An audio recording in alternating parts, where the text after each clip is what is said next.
This is Annie Kid Wolf, and you're watching This is Punk Rock for Punk Globe Magazine. 1, 2, 3, 4. Punk rock, punk rock, punk rock. Punk rock, punk rock, punk rock. Punk rock, punk rock, punk rock.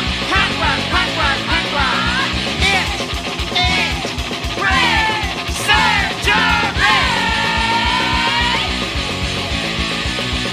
Punk rock, punk rock, punk rock. Punk rock, punk rock, punk rock. Punk rock, punk rock, punk rock. Punk rock, punk rock, punk rock. It ain't brain surgery.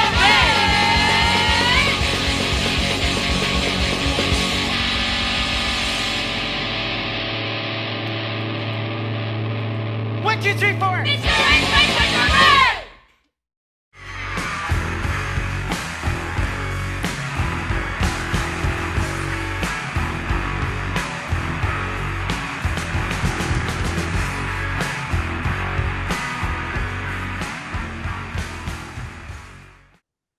Hello, everyone out there, and hello, Rebecca. Thank you so much for coming on here to This is Punk Rock for Punk Globe Magazine. You are fantastic in so many ways, so this is such an honor to have you here. Thank you so much. Oh, thanks for asking me. This is cool. Yeah, this will be fun. You are very diverse in the things that you do. You're a musician and you do some incredible costume designing. And I want to hear all about your life and I want to hear about punk rock and when you first started. Tell me about the first band that you were ever in and how you were influenced in that band by punk rock. Well, I wanted a guitar since I was 14. Nice. I heard Marquee Moon by television and I thought, wow, if this guy could get signed by playing that minimal, I don't have to learn too much. Just keep a melody and play guitar. So I spent like a whole year whining for a guitar. And I think my dad bought me a SG copy from the janitor at the school where he taught. And then I was ready to play. Well, I thought I was ready to play. And my math teacher from high school, she also taught guitar after school. So I learned how to do chords like A, D, E, and she'd like sing off key, and it was so good. And she, how come you weren't this smart in my math class? You were so slow, but guitar, I say you can't do it, the next week you get it. So when I like something, I'm all in 100%. And if I don't like it, I'm as dumb as a rock. So True musician. I liked my older sister. She turned me on to punk rock because when she was in college, she went to London and she came back and her hair was pink and blue and purple. And she turned me on to the Sex Pistols and the Damned because that's what older sisters do, you know. And I kept with it. And then she got more prog, but I stayed with punk rock. And I think as soon as I got my guitar, I bought a cheap amp and I harassed all my friends to buy a bass so we can start a band. So I think I made 2 people buy basses and buy amps, and they just wanted to get married and have kids. So it didn't last too long. So I'm from Montreal. So DOA was playing and they were a big deal and I love DOA. So I saw DOA. I went with my friend Julie, the girl I was harassing to play bass. We can have a band. My boyfriend plays drums and I look up and I see this band playing. They were called Scum and they had this singer. I thought, wow, this guy is such an asshole. This band's so terrible. And then he turned out to be the singer, the brother of the girl. So we had an instant band. So I had to like him. That's So awesome. I liked hardcore music. That spoke to me because it was destructive and it was wild and it sounded like chainsaws. And it was a little melodic too, but it was more about like, so I really liked that. And in between all of that, What were some of your bands the influences that you liked? Like when you say hardcore, what really well, speaks to you? first wave of punk, like I love the not the Sex Pistols. I love the Damned the most. I thought that song Fan Club was brilliant. I thought Brian James was the best guitar player. Neat, neat, neat. Awesome. That bass intro that just goes in that crazy explosive guitar.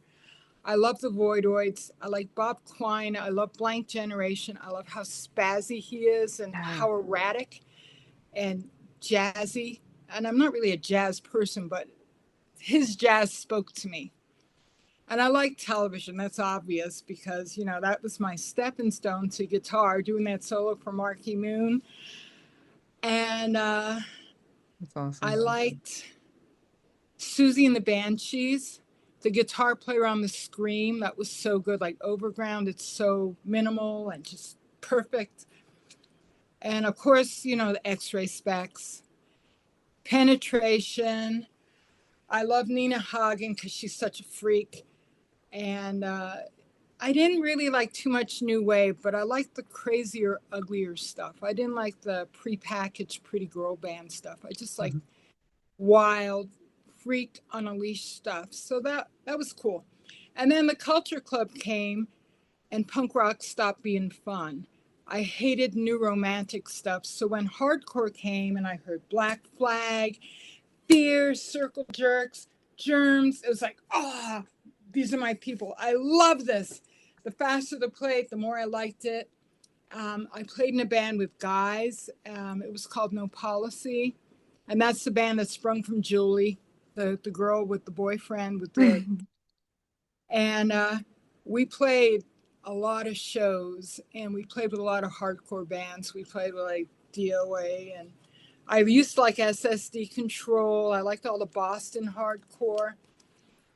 I wasn't really into the New York stuff, the Cro-Mags. That was like after, you know, probably after I joined Fright Wig, I mellowed out a little bit. But I liked the crazy stuff. I love GBH. I love Discharge. Um, Yeah, in your and then face. it's just the good shit. It's Yeah. just like, it doesn't have to be a melody. It just has to be three notes over. Like, it's like, yeah, it feels good. And I used to do a lot of wood shop. So when I was sanding things, I would just play hardcore and I just like imitate the rhythm when I sanded like stuff. But That's yeah, cool. I'm all over the map. So I went to college. I wanted to graduate high school and just work in McDonald's and be a rock star. Well, that didn't happen. My dad took me, he took a portfolio of my drawings because I like to draw, and he registered me in college. And he said, what are you doing this year? And I go, oh, I think I'm going to go work at McDonald's. He goes, no, you're not. Here's your schedule. You're going to school. I don't want any dropouts. So he put me in a fine arts program. And I learned how to play cards there. I made friends with people, but I didn't want to go to classes. And then I saw this ad in this book about going to live in Vermont and making guitars and small group of people, and you just need to have basic knowledge of wood tools. And I like wood. I like making stuff. I like wood all my life. So my dad said, you graduate from college, I will pay for you and I will drop you off on the door of this guitar building school. You're embarrassing me because I'm a teacher at the school and you're freaky, you have green hair, and you're not going to classes, and you're embarrassing me. So I said, okay, I want to go. So I got out of I graduated in 2 years. It was a 3-year program. So I wanted it that bad. So I went to the school. It was called GRD, Guitar Research and Design. And I built a couple of guitars and I learned theory. I had drafting all my life, so I know how to measure, and I liked wood. So it wasn't freaky. It wasn't like I was just some like rich kid who decided he wanted to make guitars. It's like I had a background building stuff and measuring. So I kicked all the guys' asses and embarrassed them. So I go back to Montreal and nobody wanted to hire me. They wanted guys that looked like John Denver with like little beards and spectacles, little bald patch of hair on your head, because they're really sexist. This was like 1981. Wow. So you couldn't be female and play guitar in 1981, really. Maybe just the Runaways were doing it and Backstage Pass, very the Slits. But to make guitars and be female, that was like Satan on a stick. Nobody wanted to touch me. And I said, well, maybe you can work in the in the music store selling strings. And I thought, that's not true. So I started like hustling, and I got some private clients, and I was doing repairs, and I was building, and then I got tired of it, and I got tired of my band, and I thought, I'm going to move to California. So I had some relatives, and they let me stay with them while I trolled Hollywood and found a band and found people to play music with. And I met up with Celebrity Skin, and they kind of took me under their wing. And from there, they took me to a show with Frightwig, and I thought, oh, these guys are fun. They're messy. They're not all prepackaged like girly girls. I want to play with them, so I pretty much stalked them till they let me in the band. That's And awesome. then, yeah, and then I like making clothes to wear on stage. So, I take a toilet seat cover, I take this, I take that. And a store owner said, if you make some of these, I'll sell them in my store. I was like, hey, this is fun. So I started making clothes. And then making the clothes became more fun than being in a band. Because being in a band, there's a band fund, but you still have to have another job. Yeah. And sewing is just, I sit alone, I make the rules. As long as I do the job, I'm a good boss to myself. So I started doing that, and I fell out of music for a while. And I worked a lot. I worked on commercials, I worked in movies, I just worked, sewed for bands. And that became way more fun than like playing 2 o'clock in the morning to 10 people at some club on Hollywood Boulevard. So I just like dropped out and just focused on making clothes. And then I had a friend who said, hey, I know this guy, he's sewing for Kiss. And I thought, wow, I'd kill for that job because it's kind of like S&M clothes, buckles, leather studs. And I thought, I'd kill. And then the next day, the guy calls me and goes, I broke my hand. Will you take over the Kiss job for me? I'll give you all the money. I never want to see this again. Pretend that we've known each other forever. Just take the job. So I took the job. It was pretty easy. The costume designer was mad because she had a pool of people that she'd pull from to replace him, and he just gave the job to me. But, you know, she was stuck, and I knew, she's like, can you sew this? I'm like, yeah, it's Yeah. easy. And she goes, can we Well, go to Jean's house? you proved yourself too, right? Like obviously you got the job, but you still had to keep the job, right? I So, had to keep the job, and she wasn't too sure about me. And I did the stuff. We went to Jean's house, and I had a T-shirt on. I think it had the Hulk on it. And he goes, "Who drew that?" And I go, "Jack King Kirby drew the Hulk." And he said, "Okay." And he started grilling me about comic book guys because I love wow. comics. So he liked me. And next thing you know, I got asked to work on a Kiss one-off show. And from that came another show, another show. And then I was building his costumes because he was wearing the leather vest, the leather sleeves, the leather spikes. So I sewed all those for him for years. And I made his cod pieces from like 2004 to end of the road. So I was queen of the cod. But it just goes all over the place. Like it was like dominoes. One thing matches up with another thing, with another thing, with another thing. And it just seemed like fun. So I Yeah. went for it. Wow, that's awesome.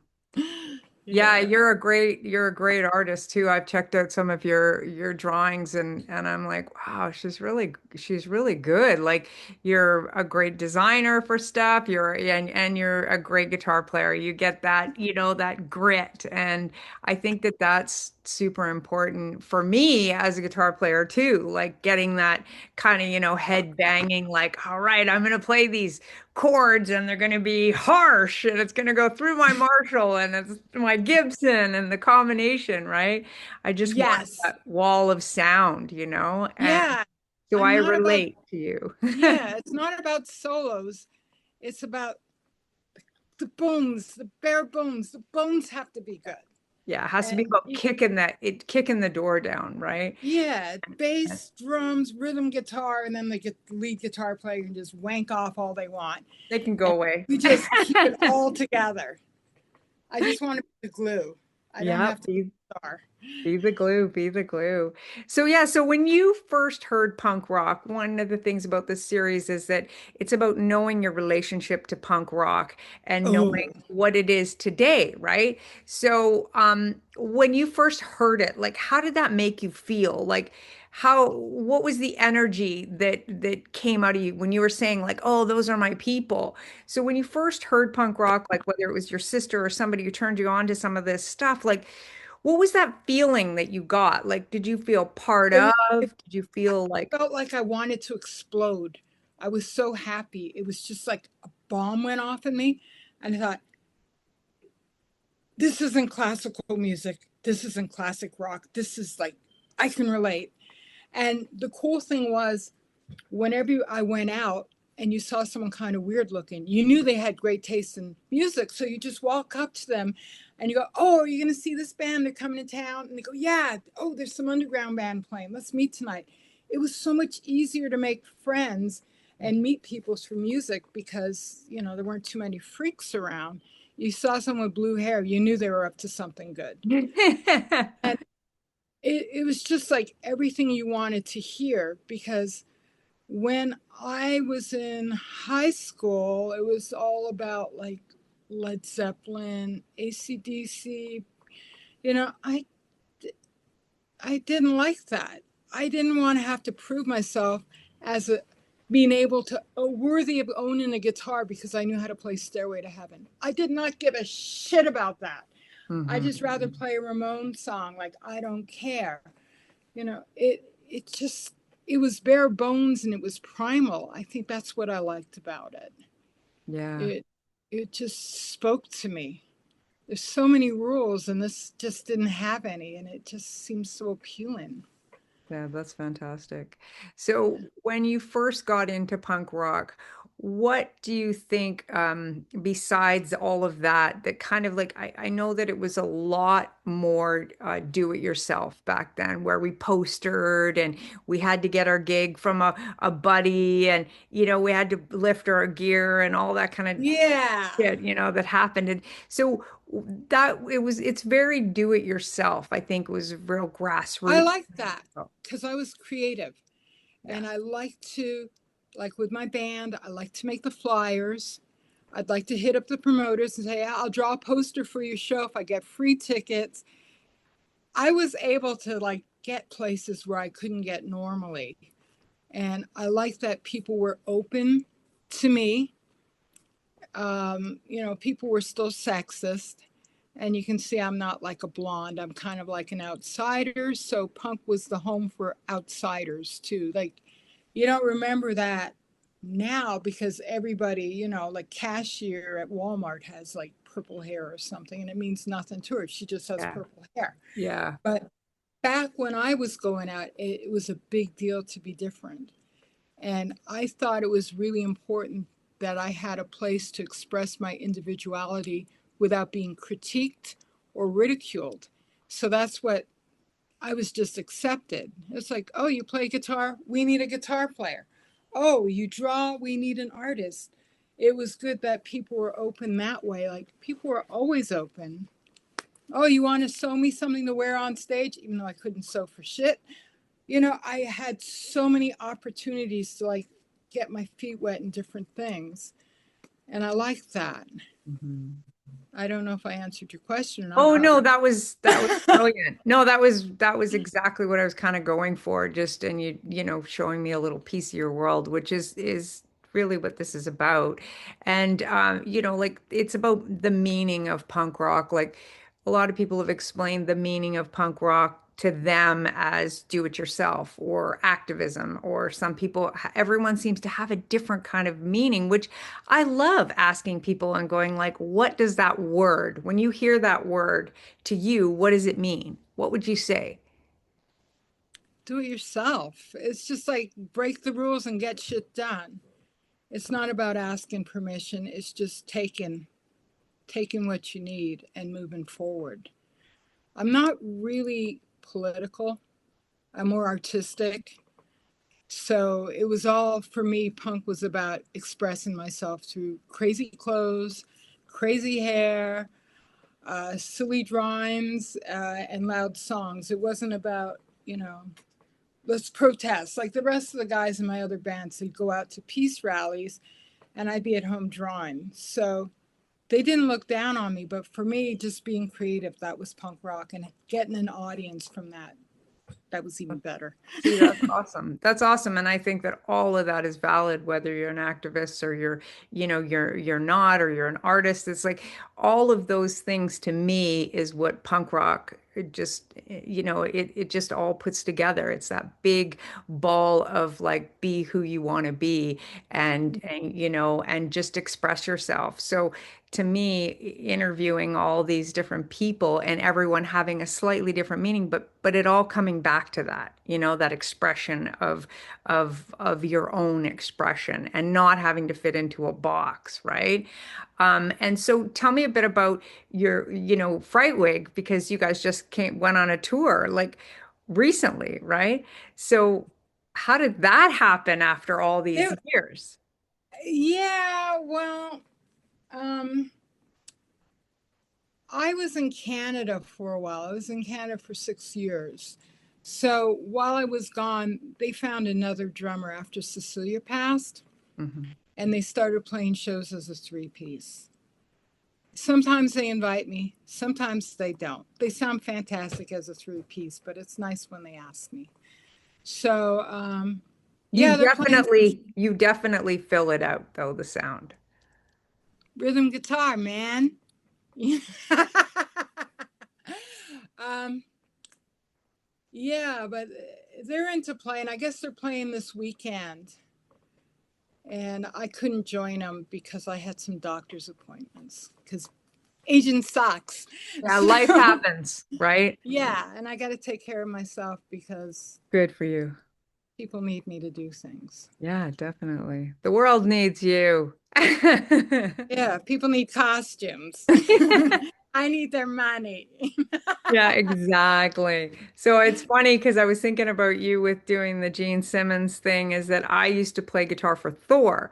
And so Oh, the dogs at full bay. costumes and the dun da da da and also with you as being a rhythm guitar player and filling that out, I was really excited to interview you because that was me and Thor. Right? I was like, no, we need to make, if you're going to be on stage and pulling all these powerful moves, it can't Yes, and be ripping phone thin. hooks. You can't be thin, kind of whiny stuff. It has to be dun, No, dun, dun, dun. We have to push that, right? you have And to. yeah, so I really relate to that. I relate to that as far as pushing the music because I love powerful music and I love, and so for you with Frightwig, anything that I've heard with you is just gives it that much more like beef, right? And I just love it. So I was Oh, happy to. thanks. Yeah, Yeah. so I wanted to tell you that, get a chance to talk to you about that when you were asking, like, oh, what do you want to talk about? And I was like, well, I want to tell you I have a mutual love for the guitar. I love guitar. You can't have too many. And what is your favorite guitar? Let's ask that. Well, I used to build them. Hmm. So, and I played them like, I retired them like 2016. I stopped playing the guitars and I made my first guitar in 1981 or second. So, yeah, because I'm old. And Right now, my favorite guitar is I own an Iceman. I own two Oh, Ibanez Iceman. One, I it's a Frankenism. It's a part of a Iceman body with a neck I bought on eBay, with pickups I got from someone else, with the bridges that I got on stage when he smashed his guitars. And I put it all together piece by piece, and I asked Paul to sign it for me. And he looks, he goes, "You got to clean it first," because it was too dusty. Because people polish this guitar before every show. So I bring this thing with just like the of course. thinnest foam of dust. And he made me scrub it before he signed it for me, but that's okay. And then I have a client who's a massive Kiss fan, and he gifted me the Iceman I played at the Warfield. And it's like Cool. silver with hologram glitter. Oh, So nice. I love that guitar. It's That's very, awesome. very nice. Yeah, those are pretty cool guitars for sure. I like those also. Yeah, I like Yeah, double mine is coil yes. humbucking pickups because I have a Strat here. And the only reason I took a Strat with me because I could take it apart, put it in my suitcase, and put it back together again. So I have that, but that's like a tool. That's not like an instrument I love. That's like a refrigerator or an iron. It's like you have to have it, but you don't have to love it. That's awesome. That's an awesome way to put it. So I know Ginger Coyote will um, ask me to ask you about some great Kiss story. So let's see if you have one for her that you can share. Uh, well, Gene Simmons gave me a black eye, but that's not a great Kiss story. I was walking behind him, and they were supposed to do a drop and go in Florida. That means they take off all their clothes, you put a robe on them, and they run to the airport. So Gene sees where he has to get naked, and he gets shy. He goes, "I'm not taking my clothes off here."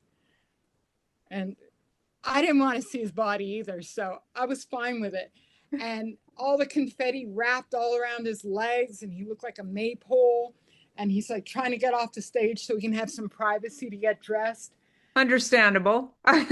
And he had it, I was right behind him, and he moved his elbow up with the armor on it, and it hit me right in the eye, and he gave me a black eye. I saw stars. I took all his clothes that I had from him, and I threw them on the ground, which was like 20 feet below me. And they called a doctor to make sure I probably wouldn't sue him. And as soon as they gave me meds and, gave me a sedative, I had to go back and clean all the blood off his armor and pack everything and ship it back to the US.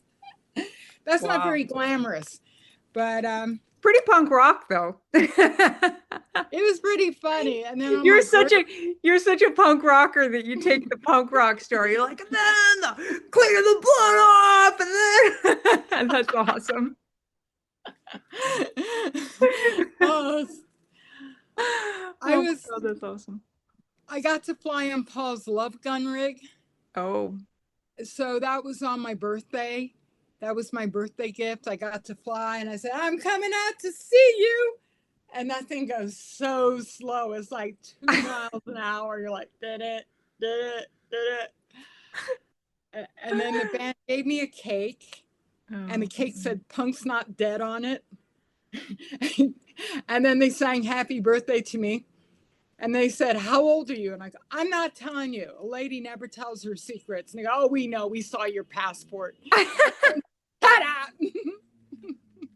Then why are they asking? They just wanted to like, They just want to "Oh, put me how on old are the you?" spot. Yeah, They want to exactly. see me squirm, and whatever they gave me, I gave them back. Well, that's good. That's good. Well, yeah, because you're feisty, so that's fantastic.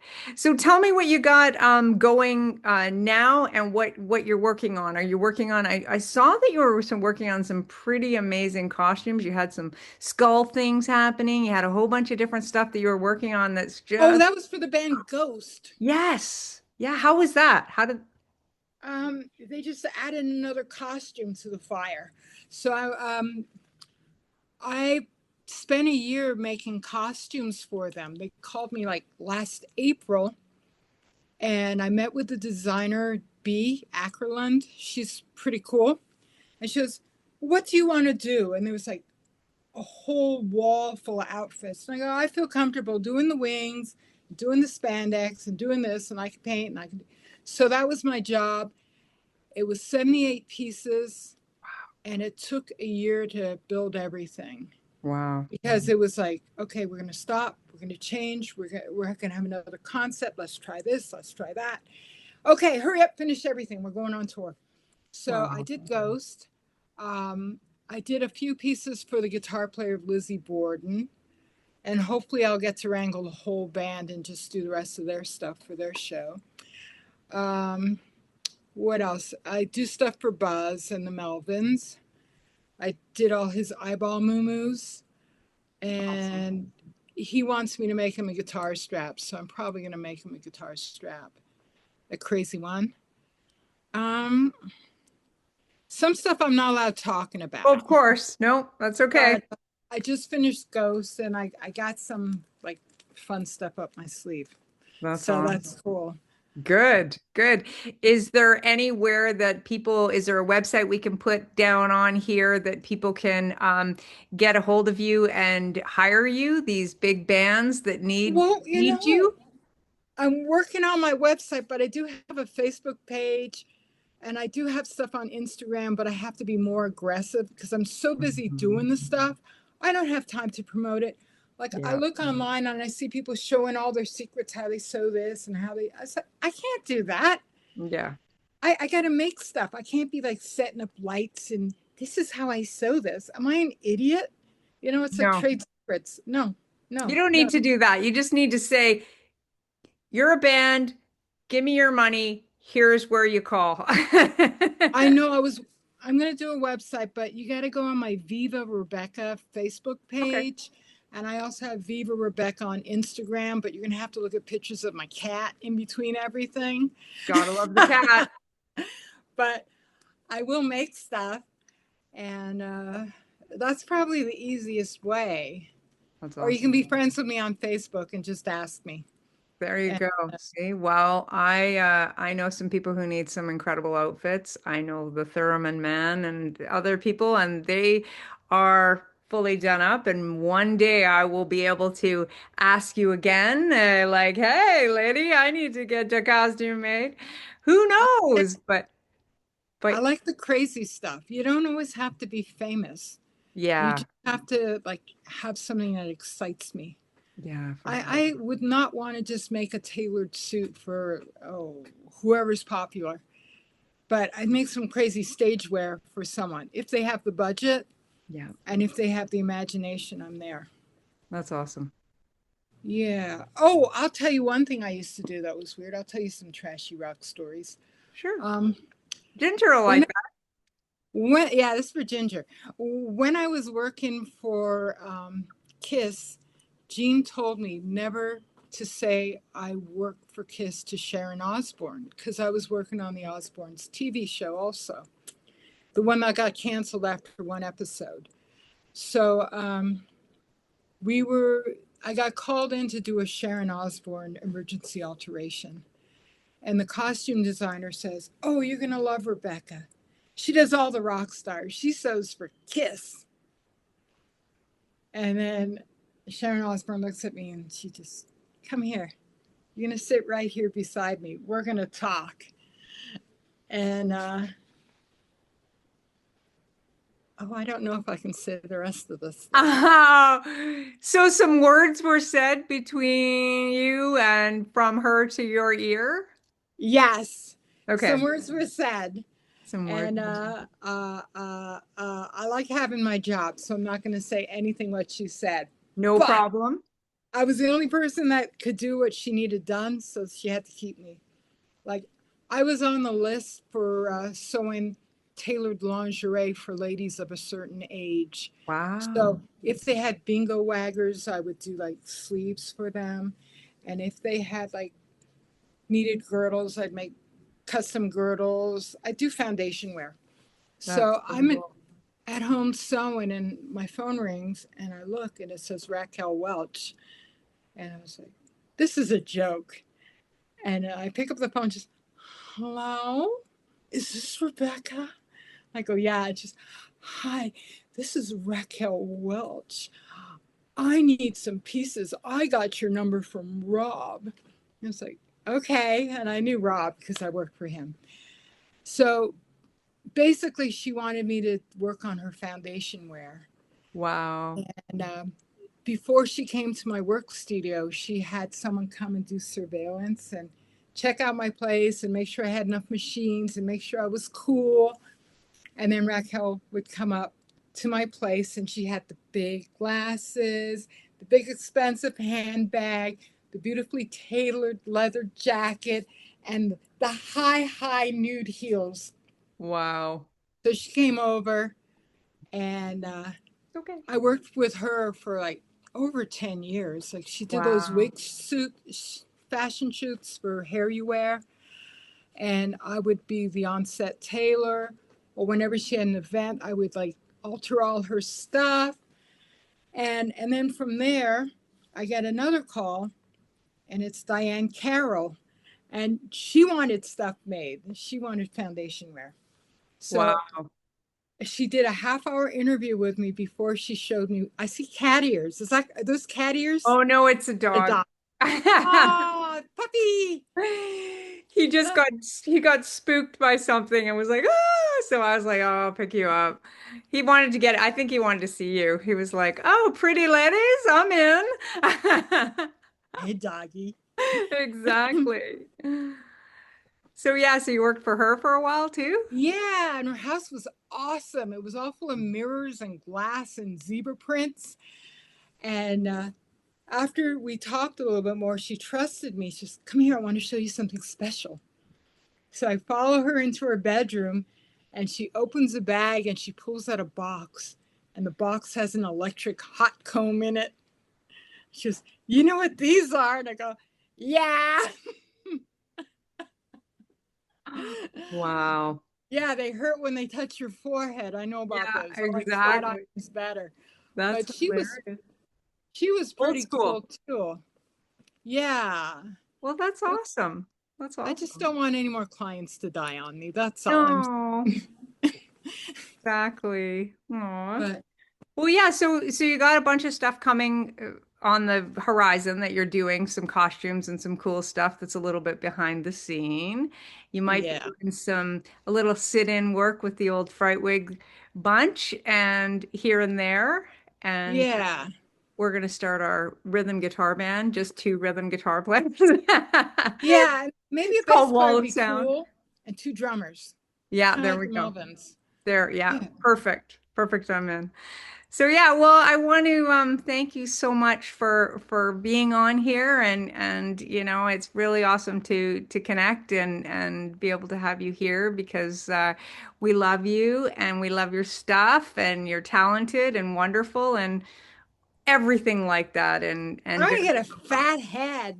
Oh, it's great. Don't worry. You're amazing. You'll handle it. Thank you again. Really, it's wonderful and I'm glad to hang out here with a fellow rhythm guitar player. So, thank Yes, you, rhythm dear. guitar rules. Yes, it does. All right, well, have a wonderful day and thank you so much for Okay. being here on This is Punk Rock for Punk Globe Magazine. Yay. Yes. Thank you. Bye. Okay, bye-bye.